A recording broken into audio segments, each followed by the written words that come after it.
Would you give me your name and your date of birth, please? Ronald W. Jewkes, born Thanksgiving Day, November the 23rd, 1927. And were you born here? I was born here in Kenilworth. Okay. Have you ever lived anywhere else? No,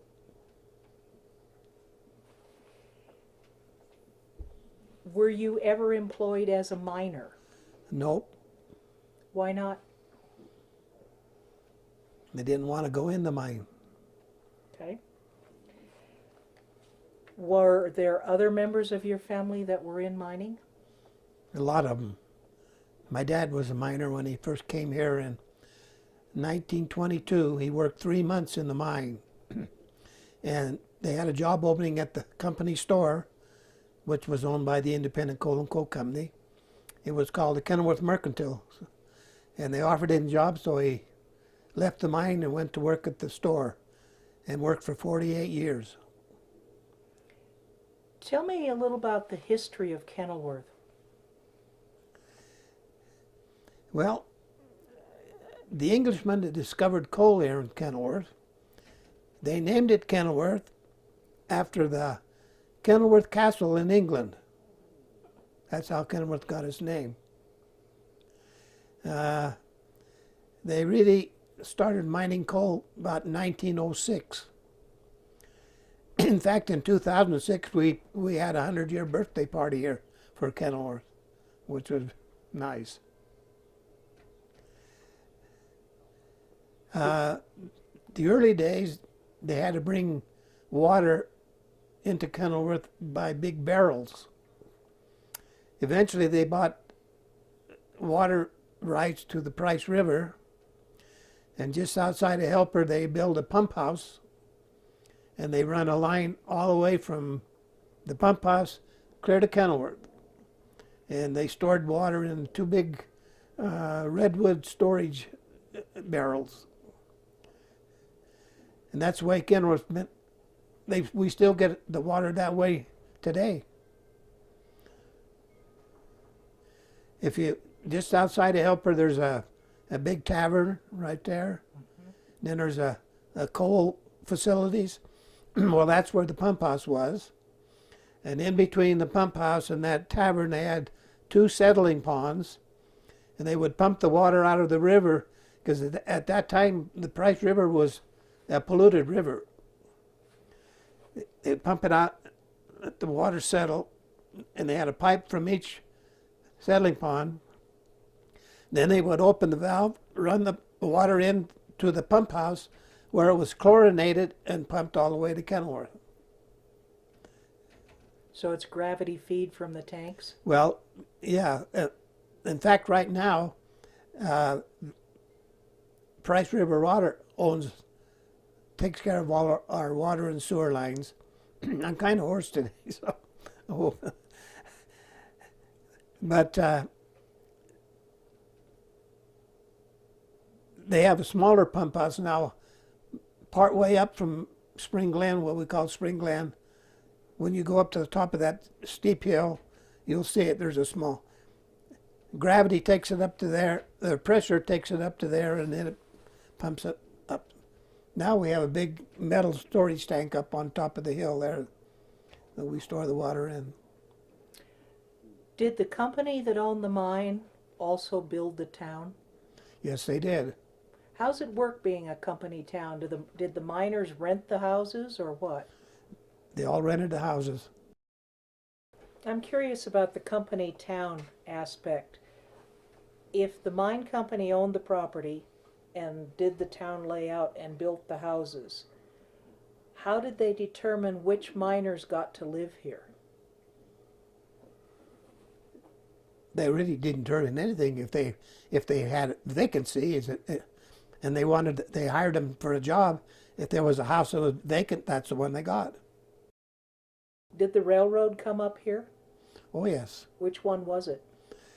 The early one was called the Kenilworth Helper Railroad, and it was actually the railroad tracks went right down past the company store here at that time. Now it's the street out there, but it went right down past, went down as far as Spring Glen, and then they had a switching down there. They would switch it on to the Denver and Rio Grande railroad tracks. They used what they called the Shea engines. They were smaller engines, but they were powerful. They could go up steeper turns or hills and go sharper turns. But when the coal business got more and more, they had to put more railroad cars on. The little Shea engines couldn't pull that many. And so they went broke. And the Denver and Rio Grande Railroad took over the railroad line. But they couldn't run their tracks or their trains on the old original tracks because it was too steep and too many curves. So they had to run a whole new line up, and it came from Helper right up to Kenilworth. So how does a company store work? Your dad ran it. Did the company tell him what he had to stock? Not really, no. But they used their own money. They had company scrip Okay. money. And of course they also had charge accounts to people that they trusted to pay their bills. In fact, I donated my whole collection of company scrip to the mining museum. It's down on display at the mining museum. At a nickel, dime, 25-cent piece, 50-cent, dollar, and $5. Were the miners paid in company script? I think they did way back in the early days. I don't know for sure. But eventually they passed a law where they had to pay them in cash. But they still used the scrip. For example, if a miner ran low on money, in between paydays, he could go to the mine office and say draw $10, $15, but they would give it to him in scrip, and you had to spend it at the company store, see. Were all of the customers at the store members of the mining community here? Yes. No, not really. You'd be surprised how many people came up from Price and Helper and shops. They had a shoe department as good as anywhere there was in Carbon County. Had a nice meat market, huge groceries, dry goods, anything you wanted to buy, you could buy there. And their prices were reasonable. They didn't hold people up. What was the relationship between the people who ran businesses here and those who mined? Was it pretty friendly? Kenilworth was a real friendly town. What made it nice that Kenilworth had a what they call a welfare association, and everybody that worked for the company, regardless whether a miner, the store employee, office employee, $1 was held out of their paycheck every month, went into the welfare association, and they had officers and directors of it. And it was their job to see to it the town had recreational activities. They would, like every Thursday, they would have a free movie at the theater. At 4 o'clock for the kids, and then at 7 o'clock they would run the same movie again for the adults. They bought softball equipment for the kids.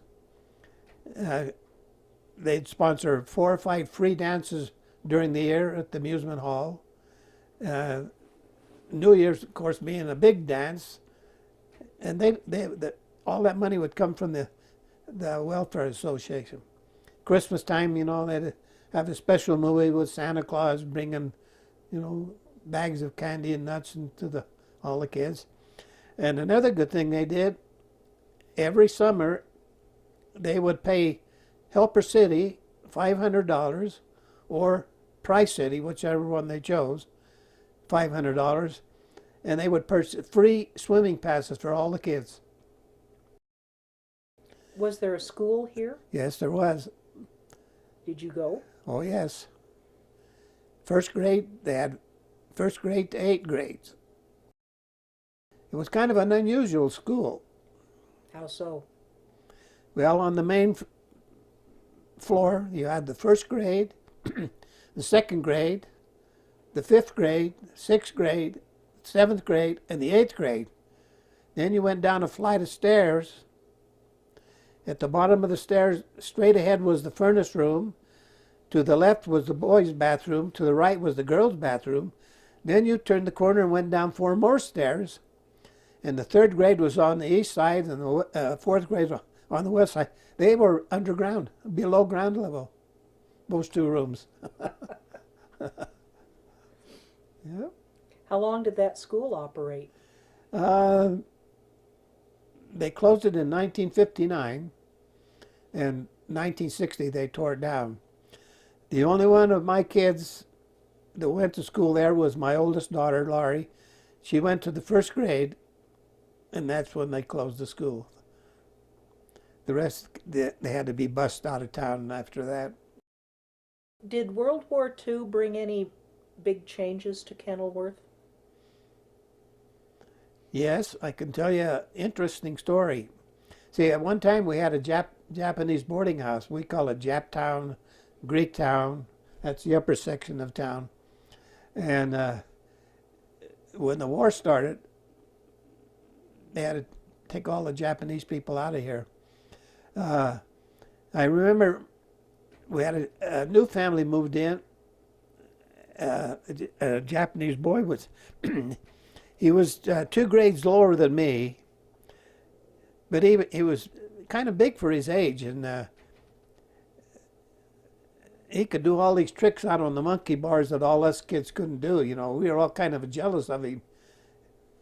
But anyway, the day Pearl Harbor, Sunday, Pearl Harbor, when I went to school Monday morning, we had just got in class, and a government car pulled up. 2 government men came in, and they called the principal out.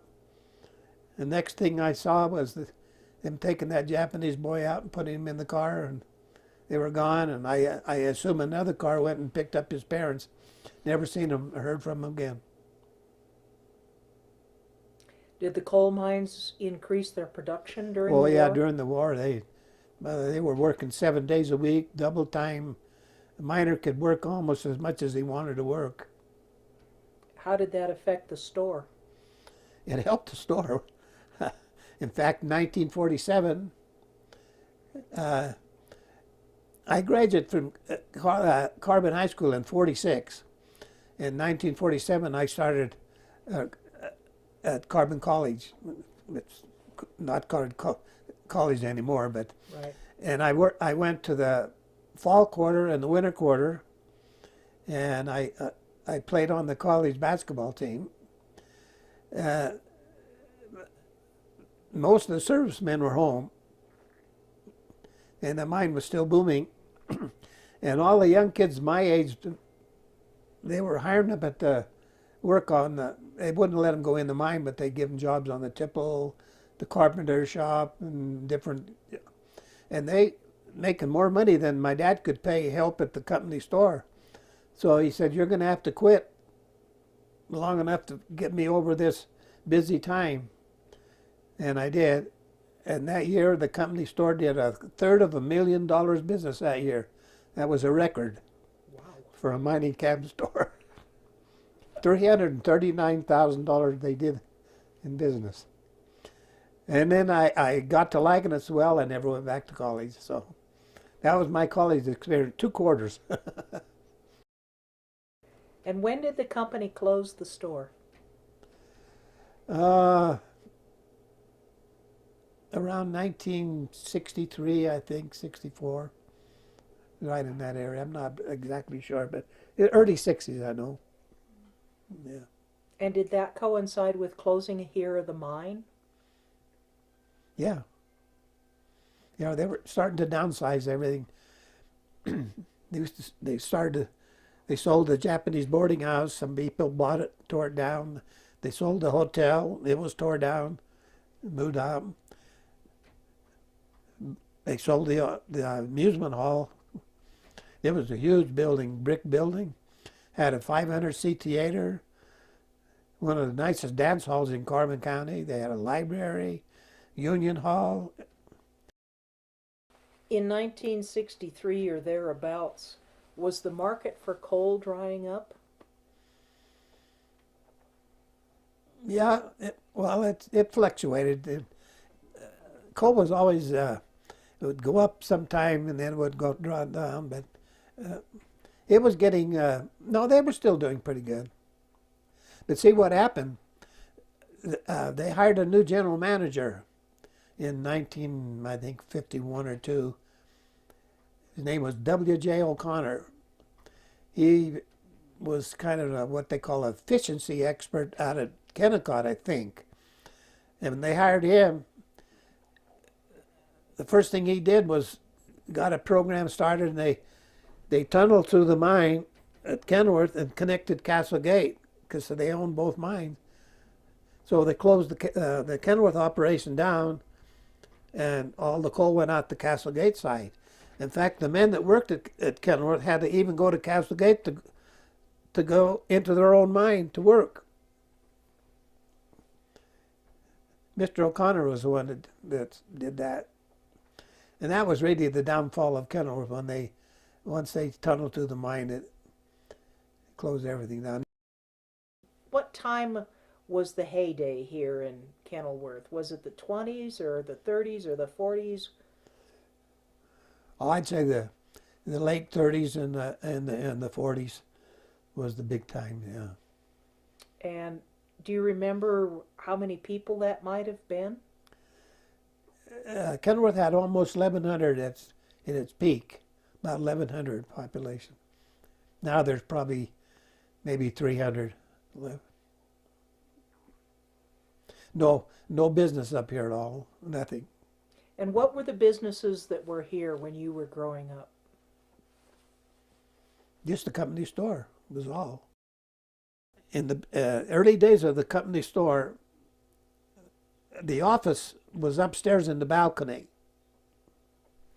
And down on the main floor where they checked out their things they bought, they had a double wire that ran all the way up to the office.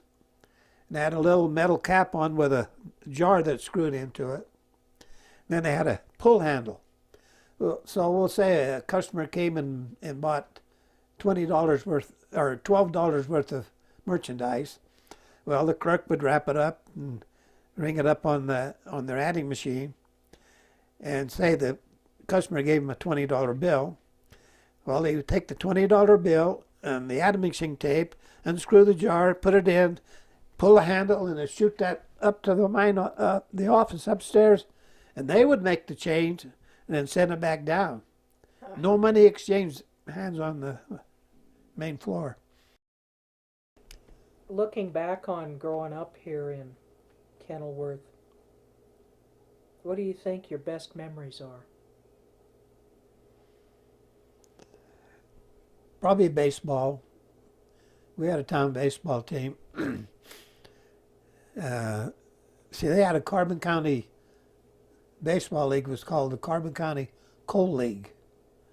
They had teams from Price, Kenilworth, Hiawatha, Dragerton, Sunnyside, and Columbia. And the mining companies would hire ball players, give them a job if they would play on their ball team, if they were good, So there was some good competition. So, I played for 12 years for the Kenilworth baseball team, so I had a lot of good memories. Did any of the coal towns to the west of Helper, Rains, Latuda, any of those, did they participate in this league? Oh yeah, Hiawatha was one of our nemesis. The reason is there was 3 Jackson brothers.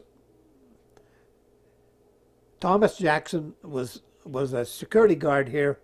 He was killed when they had the Greek strikers back in 1909. He was killed, and he had 3 brothers. George B. became the superintendent of Kenilworth. When he died, his brother Bill Elias became the superintendent of Kenilworth. And the younger brother, Tom, was the mine foreman here. He left and went to Hiawatha and was a superintendent over there. So all three of them brothers were superintendents. So anyway, when we played Hiawatha, it was not only us against Hiawatha, it was brother against brother. So we had a lot of fun. It was good. But as one team would drop out, another team would come in. I think Columbia only played 2 years and they dropped out. Price they played for about 4 years and then they dropped out. Wattis came in with the team for a couple of years. And then after Kenilworth bought Castlegate, well, they sponsored a team too. So Independent Coal had two teams, Kenilworth and Castlegate. And one year, even the town of Fair in Utah put a team in the Coal League. So, and there was a team down in Spring Glen. They were called the Spring Glen Mud Hens, and they were good. They were a good team. They played for 3 or 4 years. I read in an old newspaper that Jack Dempsey came here. Yes, he did. He came. He set up his training camp up at Consumers, and that's where he trained. In fact, at one time they even wanted to name the town Dempseyville, and they wanted to sell him interest in the coal mine, but he didn't buy it. But yeah, boxing was big in those days. That picture there that's right there by your shoulder with all the people in it, what's that of? These are the men taking mine rescue work. These are mine rescue apparatuses, and they were training. And so these are some of there's a superintendent there, and a safety engineer, different men that worked in the mine. But these are the ones that are taking the training. So when was that taken, do you know? that was taken in the sometime in the 30s, in front of the mine office over here. It was taken. One time they had a trestle that went across that wash. That abutment held the tracks up. Ah. Shows the train going over. They would take it over and dump all the rock and crap down off the hill there. That picture is 1908. That's a picture of the old hotel. Was right next to the company store. It was actually called the Kenilworth Inn. What vintage is that picture? Oh, that would be sometime in the 20s, 1920s. That's the old tramway that came down off the mountain where they lower the mine cars down to the tipple. That's a picture of how Kenilworth looked up there looking down. There's a picture of Main Street along with the hotel. These are all taken in the 1920s. Now there's a picture of the company store. At one time it was 2 different buildings. They had a space in between, and then eventually they filled in that middle section and made one long building with a long front porch on it. This one here I would imagine would be back in the 1915 or 1912, something like that. Now there's a nice picture of how the company store looked in its heyday. Beautiful, beautiful building. There's a picture of Main Street there. The street you just came up on. That's how it looked before the road was even paved or anything. That picture is taken, you'd be like down on Main Street looking this way. You can see just the corner of the company store, and you can see the hospital in the background and the railroad tracks that went down the street here. And that shows how the men would come down from the work, from the mine, come down on a little wooden sled, fit across 2 rails, and they just had no brake or anything on it. If they lean forward, you go fast. You lean back, you go slowly up a little bit, but it was a fast ride.